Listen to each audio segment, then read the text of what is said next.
So here is just a scene of the absolute devastation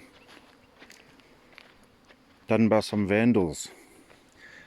I personally think that the word vandals is too fucking calm for these bastards.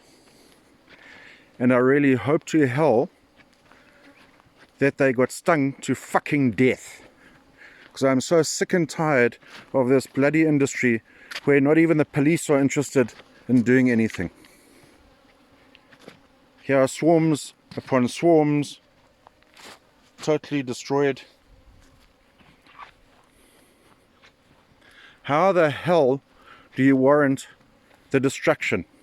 What is the hell wrong with these bloody people? It just carries on and on and on. After we've added this up, it's nearly 300,000 rand worth of bees and equipment that have been destroyed. And we carry on walking, and it just carries on.